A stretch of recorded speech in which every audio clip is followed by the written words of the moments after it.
Hello friends, super magic રસોઈમાં મિત્રો હું આપનું સ્વાગત કરું છું. આજે હું આપણે ચોખાના લોટનું ખીચું જે ગાંઠા બિલકુલ નહીં પડે એની હું ગેરંટી આપું છું. એ રીતે આપણે બનાવશું. જે મેળામાં મળે, લારી ઉપર મળે ને એવું ટેસ્ટી ચટાકેદાર આ ખીચું બનશે મિત્રો. જે શિયાળાની ઠંડીમાં ગરમા ગરમ ખીચું ખાવાની એવી મજા આવે ને એવું ટેસ્ટી બને છે. તો તમને ચોક્કસ આ વિડીયો ગમશે. ગમે તો લાઈક કરજો, શેર કરજો અને સબસ્ક્રાઈબ કરવાનું તો ભૂલતા જ નહીં. અને મિત્રો બાજુમાં રહેલું બેલ આઇકનને પણ પ્રેસ કરજો જેથી કરીને લેટેસ્ટ વિડીયોની માહિતી તમને મળતી રહે. તો હવે ઇન્ગ્રેડિયન્ટમાં આપણે 1 કપ ચોખાનો લોટ લીધો છે અને આપણે મરચાની કટકી કરી છે, ધાણા ભાજી છે, અજમો છે, આખું જીરું છે, પાપડ ખાર છે અને આપણે મેથીઓ મસાલો છે, પાણી છે અને મીઠું છે, તેલ છે. તો બનાવવાનું ચાલુ કરીએ. તો હવે આપણે 1 કપ ચોખાનો લોટ છે તો એની સામે આપણે અત્યારે 3 ગણું એટલે કે 3 કપ પાણી લેશું અને એને ગરમ કરવા મૂકશું. મિત્રો ખીચું પણ ઝડપથી જ બની જાય છે જો તમે પ્રોસીજર એકદમ સરળ બતાવું છું. આ રીતે આપણે 3 કપ પાણી મૂકી અને ગેસ ઓન કરીને અને આપણે મીડિયમ ફ્લેમ ઉપર પાણીને ઉકળવા દેશું. પાણીમાં આપણે 1 ટીસ્પૂન જેવું મીઠું નાખી દેશું અને 1 લીલું મરચું મેં કટિંગ કર્યું છે ઝીણું એને નાખી દેશું. તમે આની પેસ્ટ પણ કરી શકો છો પણ આ રીતે કરશો ને તો બહુ સરસ લાગશે. અને હવે જે આપણે અડધી ચમચી જેવો અજમો લીધો છે એને નાખી દેશું. અજમાને હિસાબે ખીચું પચવામાં પણ ઈજી પડે છે. અને જે આપણે આખું જીરું લીધું છે એને આપણે આ રીતે હાથેથી ક્રશ કરીને નાખવાનું. કાં પાટલી વેલણથી તમે ક્રશ કરી શકો છો તો પણ સરસ જ ટેસ્ટ આવશે. આ રીતે આપણે જીરું પણ નાખી દીધું અને આપણે 1 ટેબલ સ્પૂન જેવી ધાણા ભાજી નાખી દેશું ઝીણી સમારેલી.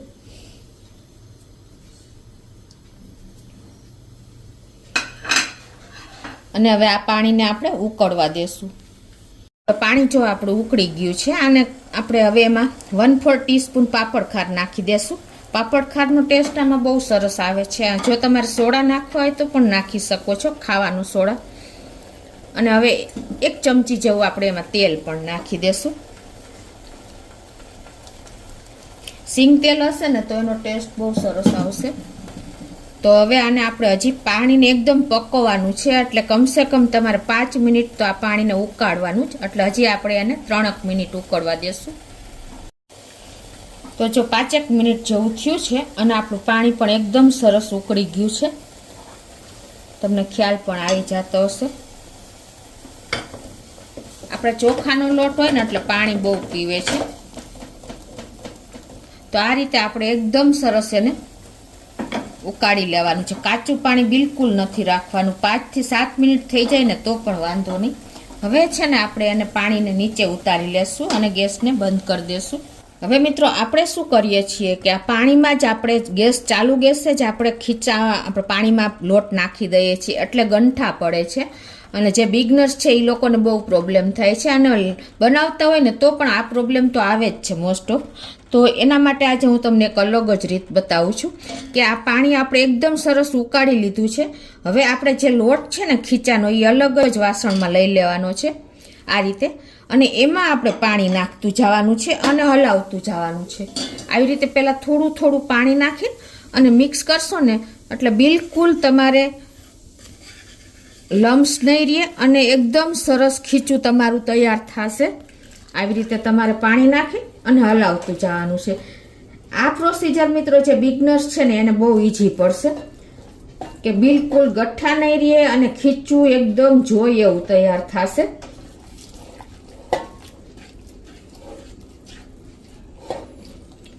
ગમે એવું હોય ને મિત્રો પાણી ઉકળતું હોય અને એમાં તમે લોટ નાખો ને એટલે ચોખાનો લોટ એક તો બારીક હોય છે એટલે ચોખાનો કે ઘઉંનો કોઈ પણ લોટ તરત જ લમ્સ પડી જાય છે. અને એ છણિયા એટલે આપણે એને ગુજરાતીમાં છણિયા કહીએ છીએ એ કાઢવા બહુ અઘરા છે. તો આ રીતે તમે ખીચું બનાવશો ને તો કોઈ પ્રોબ્લેમ નહીં આવે અને તમને એવું કોઈ વાંધો જ નહીં આવે. એટલું મસ્ત ખીચું તૈયાર થશે.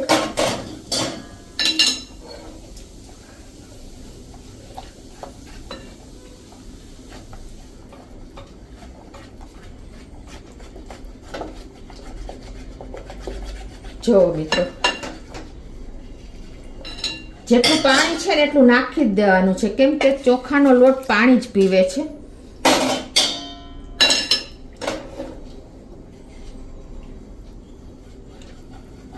પેલા આપણે થોડું થોડું પાણી નાખીને અને લોટ ભેગો કરી લેવાનો, પછી જે પાણી વધ્યું હોય ને એ બધું નાખી દેવાનું.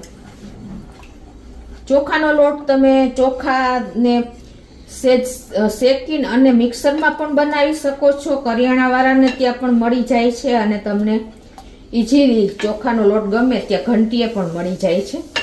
તો હવે આ રીતે મિક્સ કર્યા પછી હવે આપણે ગેસ ચાલુ કરી દઈશું. એકદમ સ્લો ફ્લેમ હવે રાખવાની છે અને એને કન્ટિન્યુ આપણે આ રીતે હલાવતા રહેશું.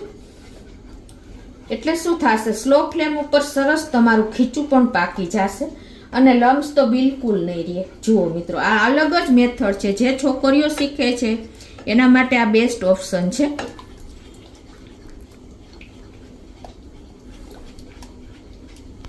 આ રીતે કન્ટિન્યુ ચલાવશો ને તમે, 1-2 મિનિટમાં જ તમારું ખીચું તૈયાર થઈ જશે. જો સ્લો ફ્લેમ હશે ને તો પણ તમારું ખીચું, એક તો પાણી તો આપણું ઓલરેડી પાકેલું જ છે એટલે કે તૈયાર જ છે. તમને વેલણ ન ફાવે તો તમે પેચીલા કે ચમચો કે કાંઈ પણ લઈ શકો છો આ રીતે.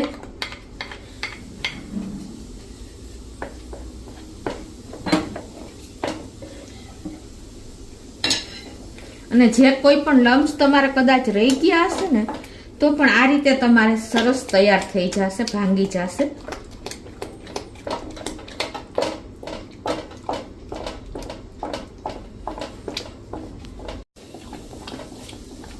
મિત્રો, આપણે મસાલા પણ એટલા જ કર્યા છે એટલે ખીચું એકદમ ચટાકેદાર બનશે.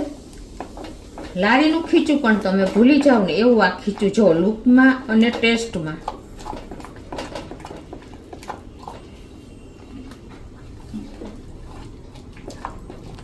હવે જો તમને એમ થાય કે તમારે ખીચું ઢીલું જોઈએ છે તો તમારે થોડુંક પાણી એડ કરી દેવાનું, વધારે ગરમ પાણી. અને તમારે કદાચ ઢીલું થઈ ગયું હોય ખીચું તો 2 ચમચી તમારે ચોખાનો લોટ એડ કરી દેવાનો. બાકી ખીચું તમારું એકદમ સરસ, તમે સડસડાટ ગળે ઉતરી જાય ને એવું તૈયાર થશે. અને ખીચું પાક્યું છે કે નહીં એ પણ હું તમને બતાવીશ. પરફેક્ટ ખીચું કેને કહેવાય પાકેલું એ પણ હું તમને આગળ બતાવું છું. તો આ રીતે જો ખીચું ભેગું થશે ને એટલે પેન છોડવા માંડશે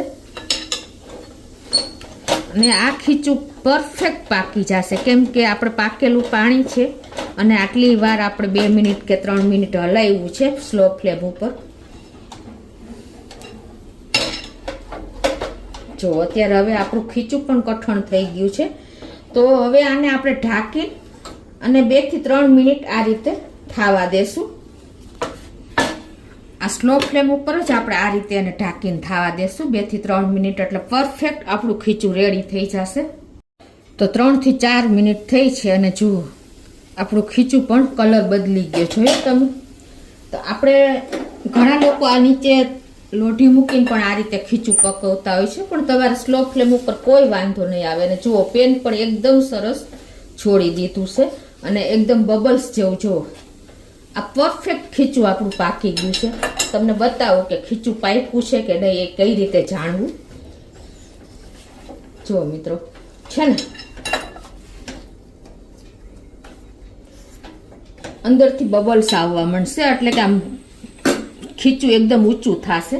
હવે તમારે ખીચું પાક્યું છે કે નહીં એ જાણવા માટે તમારે આ રીતે ખીચું થોડુંક તમારે સાઈડ ઉપર લઈ લેવાનું અને તમારી પ્લેટને ચોટે નહીં અને આ રીતે એકદમ ગોળી વળી જાય ને એવું થઈ જાય ને એટલે આ ગરમ છે, હજી સેજ ઠંડુ થાય ને પછી તમને બતાવું.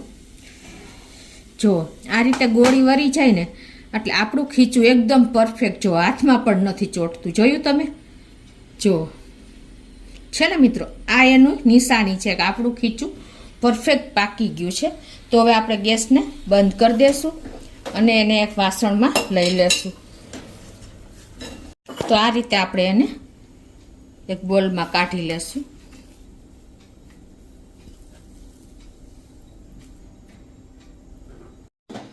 તો આ રીતે જો આપણે વાટકામાં નાખી દીધું છે ને ઉપરથી આપણે આવી રીતે તેલ નાખી દેવાનું છે, એટલે નીચે તમારે આવી રીતે નાખશો ને તો પણ ખીચામાં નીચે તેલ ઉતરી જશે, અને કાં તમારે પહેલાં તેલ નાખી દેવાનું. અને હવે તમારે એને અનમોલ્ડ કરવું હોય ને તો પણ થઈ શકે. આવી રીતે ખીચામાં આ વાટકામાં પણ તમે રાખી શકો, પ્લસ તમે આ રીતે અનમોલ્ડ પણ કરી શકો છો.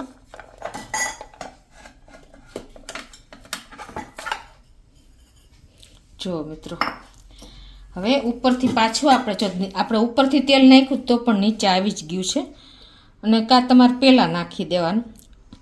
આ રીતે હવે ઉપર પાછું તેલ નાખી અને આપણે ઉપર મેથીઓ મસાલો આપણે જે ખીચામાં એકદમ ટેસ્ટી લાગે છે એ નાખી દેશું. તમારા ટેસ્ટ એકોર્ડિંગ અત્યારે હું અડધી ચમચી જેવો નાખું છું. જો મિત્રો એકદમ આપણું ટેસ્ટી અને ચટાકેદાર મેથીયા મસાલાથી ભરપૂર એવું આપણું ખીચું, ચોખાના લોટનું ખીચું રેડી છે મિત્રો. તો આ રીતે તમે બનાવશો ને તો કોઈ કચાશ ખીચામાં નહીં રહે અને તમે ઇઝીલી એને તમે એન્જોય કરી શકશો મિત્રો. આ સિંગ તેલ ઉપર હશે ને તો વધારે ટેસ્ટ આવશે. હવે તમે આ રીતે જુઓ ખીચું કેટલું મસ્ત બન્યું છે. જુઓ મિત્રો આ રીતે તમે લેશો ને તો તમે હોશે બધા કોઈ ખીચું ખાવાની ના જ નહીં પાડે, એટલું ટેસ્ટી બન્યું છે. નાનાથી મોટા બધાને ભાવશે મિત્રો.